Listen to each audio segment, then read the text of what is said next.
నమస్తే BCN news కి స్వాగతం. నా పేరు నీలిమ. ముందుగా ముఖ్యాంశాలు. శాంతి భద్రతల పరిరక్షణకు ఉండి నియోజకవర్గ వ్యాప్తంగా సీసీ కెమెరా నెట్వర్క్ ఏర్పాటు. డిప్యూటీ స్పీకర్ రఘురామకృష్ణరాజు వెల్లడి.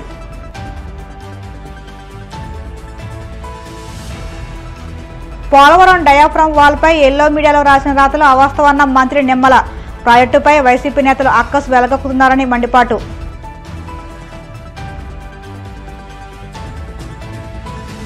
ఉత్తమ విద్యార్థులకు షైనింగ్ స్టార్స్ అవార్డులు. విశాఖ జిల్లాలో 10 ఇంటర్ విద్యలో ప్రతిభ కనబరిచిన విద్యార్థులను సత్కరించిన మంత్రి డోలా.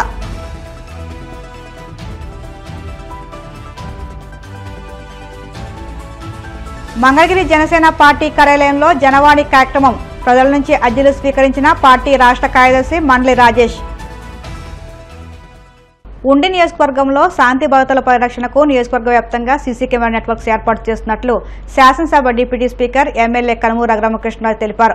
ఉండి ఇన్ఫ్రాస్ట్రక్చర్ ఫండ్ నుండి దాతల సహకారంతో సీసీ కెమెరా నెట్వర్క్ ను ఏర్పాటు చేస్తున్నామని తెలిపారు. దీనికి బీసీఎన్ సంస్థ సాంకేతిక సహకారం అందిస్తుందని ఆయన తెలిపారు. దీనిలో భాగంగా నియోజకవర్గంలో 150 కిలోమీటర్ల మేర ఆప్టిక్ ఫైబర్ ను ఏర్పాటు చేసేందుకు అడ్వాన్స్ గా 9.5 లక్షల రూపాయల చెక్ను Bhimavaram community network managing partner Rudra శ్రీనివాసరాజుకు భీమవరం డీఎస్పీ ఆర్జీ జయసూర్య చేతుల మీదుగా అందజేశారు. ఉండి నియోజకవర్గాన్ని ఆదర్శంగా తీసుకుని త్వరలోనే కంట్రోల్ రూమ్ ఏర్పాటు చేసి జిల్లా మొత్తం సీసీ కెమెరాలు ఏర్పాటు చేసే ప్రక్రియకు శ్రీకారం చుడుతున్నారని పేర్కొన్నారు. గతంలో ఉండి నియోజకవర్గం మొత్తం ఒక నెట్వర్క్ సీసీ కెమెరా నెట్వర్క్ మనం నిర్ణయం తీసుకున్నాం. ప్రజలందరూ కూడా సహకరించి ముందుకు వచ్చారు. దాని కంటిన్యూషన్లో బీసీఎన్ ప్రముఖ ఛానల్ ఇక్కడ ఎంతో ప్రసిద్ధి చెందిన బీసీఎన్ శ్రీనివాసరాజు గారిని ఆయన టెక్నికల్ సపోర్ట్ అంతా కూడా ఇవ్వాలని కోరాం. ఆయన ముందుగా మేము వేరే ఫైబర్ నెట్ ఆ సర్వీసెస్ వాడుకోవాలని అనుకుంటే ఫైబర్ నెట్ సర్వీస్ కన్నా మన ఓన్ నెట్వర్క్ క్రియేట్ చేసుకుంటే ఒక రింగ్ లాగా 3 పోలీస్ స్టేషన్ 3 మండలాలకి ఒక రింగు, తర్వాత పాలకోడేరుని కూడా కలుపుతూ ఇంకో రింగు, మొత్తం 139 కిలోమీటర్లు వచ్చింది.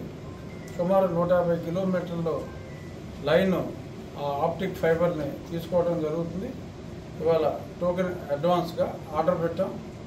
9.5 లక్షల రూపాయలు ఉండి ఇన్ఫ్రా ఫండ్ నుంచి మామూలు ప్రైస్ కన్నా బాగా నెగోషియేట్ చేసి శ్రీనివాసరాజు గారు మాట్లాడారు. కాస్ట్ టు కాస్ట్ అయ్యేలాగా ఒక యుద్ధ ప్రాతిపదికన దీన్ని చేయడానికి నిర్ణయం తీసుకోవడం జరిగింది. ఆ ఫండ్ డిస్ట్రిక్ట్ కలెక్టర్ గారు మెయింటైన్ చేస్తున్నారు.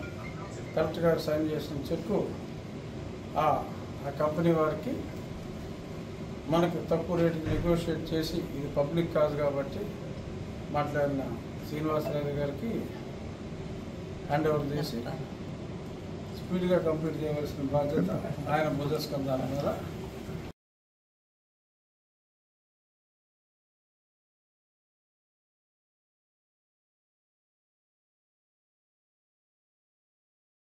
ఈ యాక్షన్ ప్లాన్ మారినందువల్ల కొంచెం లేట్ అయింది. సొంత నెట్వర్క్ వలన అఫ్కోర్స్ కాస్త ఖర్చు కొంత అధికం అయినప్పటికీ కూడా ప్రజలు ఉన్నారు.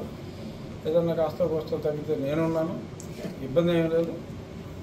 అనుకున్నట్టు అంతే. నాకు 3 నెలలు అప్డేట్ అయ్యా, ఇంకా ముందే ఈయన మరీ స్పీడ్.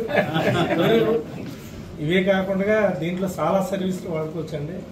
ఎక్కడ ఏమన్నా స్టేషన్ నుంచి ఏం జరిగినా లేదా ఇంటరాక్షన్ కానీ స్టేషన్ నుంచి మీటింగ్లు కానీ చాలా సర్వీసులు వాడుకుంటానికి వీలుగా ఓన్ రింగ్ అన్నమాట. దేనికి కలిసి ఉన్నది కాదు, డెడికేటెడ్గా ఈ లైన్ క్రియేట్ చేయబడింది. ఫైబర్స్ కూడా అడిషనల్ ఫైబర్స్ కూడా దీంట్లో ఉంటాయి. ఇంకేమైనా వాడుకోవాలన్నమాట. ఈ నెట్వర్క్ అంతా ఫస్ట్ ఫేజ్లో సిఐ ఆఫీస్కి వెళ్తుంది, సిఐ స్టేషన్కి. ఆ తర్వాత రాబోయే రోజుల్లో జిల్లా మొత్తం కూడా ఒక కంట్రోల్ సెంటర్ ఏర్పాటు అవుతుంది. దానికి స్థలం కోసం ప్రయత్నాలు జరుగుతున్నాయి. అది అయిన తర్వాత ఈలోపు భీమవరం సిటీలో కూడా కొంత ప్లానింగ్ జరుగుతుంది. అక్కడ షాప్స్ వాళ్ళు వీళ్ళందరి సహకారంతో కొంతవరకు వాళ్ళు కూడా స్టార్ట్ చేస్తారు. క్రమేపీ నాకు తెలిసి కంపల్సరీగా అందరూ కూడా ఉండిబాటులో నడవాల్సిందే అని నేను అనుకుంటున్నా. క్రైమ్ కంట్రోల్ చేయాలంటే చూద్దాం. అందరూ కూడా కింద మీద పడుతున్నారు, మనం ఏదో చేయాలిరా అని. క్రైమ్ రేట్కి ఇంతకు మించిన మార్గం లేదు. బిగ్గెస్ట్ బెనిఫిషరీస్ క్రైమ్ తగ్గితే ప్రజలే కాబట్టి, మరి రాష్ట్ర ఖజానా అంతంత మాత్రంగా ఉంది కాబట్టి, ఉండిలో ప్రజలు ఎంత విశాల హృదయంలో మిగిలిన ఊళ్ళో కూడా ప్రజలందరూ ముందుకొచ్చి డీజీపీ గారికి మేము ఉన్నామని చెప్పి ఎదురెళ్ళి మా ఉండి మోడల్ని రాష్ట్రం అంతా ఫాలో అవ్వాలని. పోలవరం ప్రాజెక్టును పట్టాలెక్కించి పనులు చేస్తుంటే వైసీపీ పత్రికల్లో అబద్ధాలు ప్రచురిస్తున్నారంటూ మంత్రి నిమ్మల రామనాయుడు మండిపడ్డారు. నాడు నిర్లక్ష్యంతో పోలవరం భవిష్యత్తును ప్రశ్నార్థకం చేశారని విమర్శించారు. ఇప్పటికే అంతర్జాతీయ నిపుణులు 4 సార్లు పోలవరం ప్రాజెక్టు పనులను పరిశీలించారని తెలిపారు. పోలవరం డయాఫ్రామ్ వాల్ మందం తగ్గించి నిర్మిస్తున్నారంటూ సాక్షిలో రాసిన రాతలు అవాస్తవం అని, 100 మీటర్ల లోతులో నిర్మించేటప్పుడు కొద్దిగా వ్యత్యాసం ఉంటుందని తెలిపారు. డిజైన్కు విరుద్ధంగా ఉందంటూ ప్రజలను, రైతులను తప్పుదోవ పట్టిస్తున్నారని ఆగ్రహం వ్యక్తం చేశారు. ఉష్ణోగ్రత విషయంలోనూ ఐఐటి తిరుపతి సూచనలను పాటిస్తున్నామని, 2022-2023లో మేఘాకు ఇచ్చిన ధరల ప్రకారమే పనులు చేయడానికి అనుమతి ఇచ్చామని తెలిపారు. పూర్తి కాదనుకున్న ప్రాజెక్టు పూర్తవుతుందనే వైసీపీ నేతలు అక్కసు వెళ్లగొక్కుతున్నారని మంత్రి నిమ్మల ధ్వజమెత్తారు. ప్రాజెక్టు ఈ రాష్ట్రానికి ఒక వరం, ఒక జీవనాడి అనేటువంటి ఉద్దేశంతో ఆ పోలవరం ప్రాజెక్టుకి ఒక లక్ష్యం నిర్ణయించుకుని ఈవేళ పోలవరం ప్రాజెక్టుని మళ్ళీ పట్టాలెక్కించి ఈ ప్రభుత్వం పనిచేస్తూ ఉంటే దాని మీద అబద్ధాలు, అసత్యాలు ప్రచారం చేసేటువంటి వైఎస్ఆర్సీపీ కరపత్రిక, మరి వారి అవినీతి పత్రిక రోజు కూడా డైవర్షన్ పాలిటిక్స్ మనం గత 2-3 రోజుల నుంచి చూస్తూ ఉన్నాం. ఎవరైతే రాష్ట్రానికి గూడు నీడ లేనిటువంటి, రాష్ట్రానికి విలువైనటువంటి భూములు ఇచ్చినటువంటి రైతులను, మహిళలను ఉద్దేశించి మరి వాళ్ళ అవినీతి పత్రిక, అవినీతి ఛానల్లో ఇది దేవతల రాజధాని కాదు, వేశ్యల రాజధాని అని చెప్పి ఏ రకంగా అయితే ఆంధ్రప్రదేశ్ రాష్ట్ర మహిళల మనోభావాలను దెబ్బతీసి వాళ్ళ వ్యక్తిత్వాన్ని ఏదైతే దెబ్బతీశారో దాని పర్యవేక్షణం, మహిళల ఆగ్రహవేశాలు ఏవైతే ఈవేళ రాష్ట్రం మీద ఉన్నాయో దాని నుంచి దృష్టి మరల్చడం కోసం మరి నిన్నన మొన్నన పోలవరం ప్రాజెక్టు మీద అవాస్తవాలు, అబద్ధాలు, అసత్యాలు చొప్పించి డైవర్ట్ చేయాలనేటువంటి పరిస్థితిలో వాళ్ళ ఛానల్, వాళ్ళ పత్రిక ఉన్నటువంటి పరిస్థితి మనం అందరం కూడా చూసాం. ఏదైతే ఈవేళ పోలవరం ప్రాజెక్టుకి సంబంధించి ఇప్పుడు డయాఫ్రమ్ వాల్ ఏదైతే నిర్మాణం జరుగుతూ ఉందో, మరి నేను అడుగుతూ ఉన్నా, అసలు ఈ పోలవరం ప్రాజెక్టు గురించి కానీ, ఈ డయాఫ్రమ్ వాల్ గురించి కానీ అసలు మాట్లాడేటువంటి నైతిక అర్హత ఈ వైఎస్ఆర్సీపీ పార్టీ నాయకత్వానికి కానీ, వీళ్ళ అవినీతి కరపత్రిక కానీ ఉందా? సమాధానం చెప్పాల్సిన అవసరం ఉంది. ఎందుకంటే 2019కి 72% పూర్తయినటువంటి పోలవరాన్ని మరి తర్వాత వచ్చినటువంటి మీ ప్రభుత్వంలో దాన్ని పూర్తి చేయడం మాట నుంచి 20% వెనక్కి నెట్టేసింది మీరా కాదా? ఏదైతే ఆ రోజు 18 నెలలు కష్టపడి శ్రమించి నిర్మాణం చేసినటువంటి డయాఫ్రమ్ వాల్ని ధ్వంసం చేసింది మీరా కాదా? మరి ఈ రకంగా పోలవరం ప్రాజెక్టుని ముంచేసి, విధ్వంసం చేసి, డయాఫ్రమ్ వాల్ని ధ్వంసం చేసి ఆ రోజు సాక్షాత్తు మీ ఇరిగేషన్ శాఖ మంత్రి చెప్పాడు, పోలవరం ప్రాజెక్టు ఎవ్వరికీ అర్థం కాదు, ఎందుకంటే నాకే అర్థం కాలేదు కాబట్టి ఇంకా పోలవరం ప్రాజెక్టు ఎప్పటికి పూర్తవుతుందో చెప్పలేము అని చెప్పినటువంటి వ్యక్తి మీ ఇరిగేషన్ శాఖ మంత్రి కాదా? అవునా? ఏదైతే సాక్షాత్తు అసెంబ్లీ సాక్షిగా ఆ రోజు ఉన్నటువంటి ముఖ్యమంత్రిగా ఉన్నటువంటి మరి జగన్మోహన్ రెడ్డి గారు 2020 జూన్ అని ఒకసారి, 2020 డిసెంబర్ అని రెండవసారి, 2021 జూన్ అని మూడవసారి, ముచ్చటగా 3 సార్లు అసెంబ్లీ సాక్షిగా తేదీలు చెప్పి, అంటే 2020 ఆగస్టులో వచ్చినటువంటి వరదలకి డయాఫ్రమ్ వాల్ దెబ్బతింటే కనీసం డయాఫ్రమ్ వాల్ ఉందో లేదో కూడా తెలియనిటువంటి ముఖ్యమంత్రి ఆ రోజు 3 ప్రకటనలు చేసి ఆఖరికి ఏదైతే పోలవరం ప్రాజెక్టు సాధ్యం కాదని చెప్పినటువంటి వ్యక్తులు మీరా కాదా? అంటే అటువంటి మీ పార్టీ కానీ, మీ పత్రికలకు కానీ ఆ రకంగా విధ్వంసం చేసి ధ్వంసం చేసినటువంటి పోలవరం ప్రాజెక్టుని మళ్ళీ వేళ పట్టాలెక్కించి 2025 డిసెంబర్ కల్లా డయాఫ్రమ్ వాల్, 2027 డిసెంబర్ కల్లా పోలవరం ప్రాజెక్టు పూర్తి చేయాలని ఒక లక్ష్యంతో ఈవేళ ఈ ప్రభుత్వం పనిచేస్తూ ఉంటే మరి దాని మీద కూడా అబద్ధాలు అసత్యాలు వల్లివేసి ప్రజల్ని రైతుల్ని తప్పుదావ పట్టించాలనేటువంటి ప్రయత్నం ఏదైతే ఉందో అది యావత్తు తెలుగు జాతికి మీరు చేస్తున్నటువంటి ద్రోహం, యావత్తు తెలుగు రైతాంగానికి చేస్తున్నటువంటి ద్రోహం అని చెప్పి మరి నేను తెలియజేస్తూ ఉన్నాను. ఇంత శ్రద్ధ తీసుకుని ప్రతి విషయాన్ని కూడా 100 సార్లు ఈ ముఖ్యమంత్రి గారి ఆలోచన చేయడం కానీ, మా ఇంజనీరింగ్ కానీ, సిడబ్ల్యూసీ కానీ, పీపీఏ కానీ, ఎక్స్పర్ట్స్ కమిటీ కానీ ఇంత ఆలోచన చేసి ప్రతి విషయాన్ని క్షుణ్ణంగా పరిశీలించి వీళ్ళ పనిచేస్తూ ఉంటే ఈవేళ ఈ వైసీపీ నాయకులకి ఈ యొక్క వైసీపీ పెద్దలకి అక్కసు. ఎందుకంటే పూర్తవుతున్న ప్రాజెక్టు పూర్తవుతుంది, ఎప్పుడవుతుందో చెప్పలేమన్నటువంటి ప్రాజెక్టుకి వీళ్ళు తేదీలతో సహా చెప్పి పూర్తి చేస్తామంటూ ఉన్నారు. ఇట్లా ఇంత చకచక పనులు ఇట్లా జరిగిపోతే మరి ఆ రోజు ఎప్పటికీ పూర్తి కాదన్నటువంటి ప్రాజెక్టు 27కి పూర్తి అయిపోతే మా పరిస్థితి ఏంటని చెప్పి వైసీపీ నాయకులు మరి ఇటువంటి అవాస్తవాలు అసత్యాలు చెప్పి ప్రజలని తప్పుదోవ పట్టించాలనే ప్రయత్నం చేస్తూ ఉన్నారు. ఇది మంచి పని కాదు.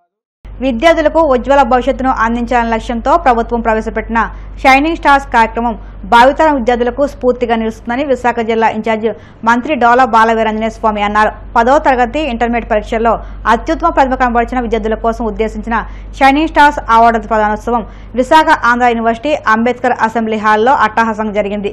ముఖ్య అతిథిగా మంత్రి డోలా, విశిష్ట అతిథులుగా MP Shri Bharat, whip Ganababu, AP growers and oil seeds corporation chairman Gandi Babji, జిల్లా కలెక్టర్ ఎంఎన్ హరేంద్ర ప్రసాద్ హాజరయ్యారు. ఈ సందర్భంగా జిల్లాలో 10వ తరగతి ఇంటర్మీడియట్లో అత్యుత్తమ ప్రతిభ కనబరిచిన విద్యార్థులకు షైనింగ్ స్టార్ అవార్డును బహుకరించారు. దేశానికి, ఈ రాష్ట్రానికి అవసరమైనటువంటి మానవ వనరులు భవిష్యత్తులో ఎంతో ఈ దేశానికి సేవ చేసేటువంటి అవకాశం ఉన్నటువంటి మీ అందరితో కూడా ఈరోజు నేను ఈ కార్యక్రమం పాల్గొనడం అదృష్టంగా భావిస్తున్నాను. ఈ కార్యక్రమాన్ని ఏర్పాటు చేసినందుకు ముఖ్యంగా మన విద్యాశాఖ మంత్రులు శ్రీ నారా లోకేష్ గారికి, ప్రభుత్వం తరఫున వారి ఆలోచనలను వెన్నుదట్టి ప్రోత్సహించినటువంటి గౌరవ ముఖ్యమంత్రి శ్రీ నారా చంద్రబాబు నాయుడు గారికి, ఉప ముఖ్యమంత్రి గారికి మరియు అధికారులకు కూడా నేను ధన్యవాదాలు తెలియజేస్తున్నాం. ఇంతకు మునుపు ఎప్పుడు కూడా ఇటువంటి కార్యక్రమం చేయాల. రాష్ట్ర వ్యాప్తంగా ఒక మండలాన్ని యూనిట్గా తీసుకొని ఆ మండలంలో టాపర్స్గా వచ్చినటువంటి విద్యార్థుల్ని జిల్లా కేంద్రంలో వారికి ఆర్థికంగా ఒక బహుమతి అందజేస్తూ, మెడల్స్ ఇస్తూ, అప్రిషియేషన్ సర్టిఫికేట్ ఇచ్చి వారిని మరింత ఉన్నత చదువుల వైపు ప్రోత్సహిస్తూ వీరిని స్ఫూర్తిగా తీసుకొని వచ్చే విద్యా సంవత్సరంలో మరింత ఎక్కువ మంది మంచి ఉన్నత స్థితిలో మార్కులతో మంచి రిజల్ట్స్ ఇచ్చే విధంగా భవిష్యత్తులో ఒక ఆశతో, ఒక సంకల్పంతో ముందుకు వచ్చే విధంగా ఈ కార్యక్రమం రాష్ట్ర వ్యాప్తంగా 26 జిల్లాల్లో షైనింగ్ స్టార్స్ ప్రోగ్రామ్ని ఏర్పాటు చేసేందుకు మంత్రి గారికి నేను ధన్యవాదాలు తెలియజేసుకుంటూ, నువ్వు జీవితాంతం నేను పుట్టోడని ఫిక్స్ అయిపోతావు, లేకపోతే నువ్వు చేయలేవు అని నీకు ఒకరు చెప్తే నువ్వు కూడా యూ స్టార్ట్ బిలీవింగ్ ఇట్, అవును నేను చేయలేను అని. Don't fall into that trap. Everybody is capable of doing great things. నువ్వు అది నమ్మగలుగుతావా లేదా అనేది question as a student. Our system is designed, our society is designed to pull you down. అక్కడ ఒక స్టూడెంట్ వచ్చి అందరు ఎంపీసీ బైపీసీ చేస్తారు, వాళ్ళనే సెలబ్రేట్ చేస్తారు. ఎంఈసీ సిఈసీ చేసే వాళ్ళని సెలబ్రేట్ చేయరు. నన్ను కూడా సెలబ్రేట్ చేసి పిలిచినందుకు చాలా థ్యాంక్ యూ అని వాళ్ళు రాశారు. Everybody is capable of success. అంతేకాకుండా ఎడ్యుకేషన్ సెక్టార్లో, ఎడ్యుకేషన్ డిపార్ట్మెంట్లో ఒక మార్పు రావాలి. ఇన్నాళ్ళ దాకా ఫోకస్ మనం మొత్తం we're focusing only on the infrastructure. Schools బాగున్నాయా, టాయిలెట్స్ ఉన్నాయా, క్లాస్ రూమ్స్ ఉన్నాయా, బెంచెస్ ఉన్నాయా, డెస్క్స్ ఉన్నాయా, దాని మీదే ఫోకస్ చేస్తూ వచ్చాము. The focus has shifted to the outcomes. How many people are able to solve the 5th standard maths problem, how many people are really understanding the concepts. మనము syllabus, కేవలం సిలబస్ని మార్చడమే కాకుండా ఆ సిలబస్ చెప్పే విధంగా ఉపాధ్యాయులు ఉన్నారా, పిల్లలు అర్థం చేసుకోగలుగుతున్నారా, ఆ పాయింట్ ఆఫ్ వ్యూలో ప్రభుత్వం కార్యక్రమాలన్నీ చేపడుతున్నది. Even the reorganization of schools is one such aspect. Schools ఏ విధంగా మనము రీఆర్గనైజ్ చేసుకుంటే పిల్లలకు అందుబాటులో స్కూల్స్ ఉంటాయి, అదేవిధంగా ఏ తరగతిలో ఉన్న పిల్లలు ఆ తరగతి ఉపాధ్యాయులు చెప్పే విధంగా నేర్చుకునే విధంగా కూడా ప్రభుత్వం కార్యక్రమం చేపడుతున్నది. జనసేన పార్టీ ఎమ్మెల్యేలు జనవాణి కార్యక్రమంలో పాల్గొని రాష్ట్రంలోని పలు ప్రాంతాల నుండి వచ్చిన ప్రజల సమస్యలకు సంబంధించి అర్జీలు స్వీకరిస్తున్నారు. అనంతరం వాటిని అధినేత దృష్టికి తీసుకువెళ్లి పరిష్కరిస్తామని హామీ ఇస్తున్నారు. ఈ నేపథ్యంలో మంగళగిరి జనసేన పార్టీ కేంద్ర కార్యాలయంలో నిర్వహించిన జనవాణి కార్యక్రమంలో పలు ప్రాంతాల నుండి వచ్చిన ప్రజల నుంచి పార్టీ రాష్ట్ర కార్యదర్శి మండలి రాజేష్ అర్జీలు స్వీకరించారు. పలు సమస్యలపై తక్షణ సంబంధిత అధికారులతో మాట్లాడి పరిష్కార మార్గాలు చూపారు. ఇప్పుడు కాసేపు ప్రకటనలు.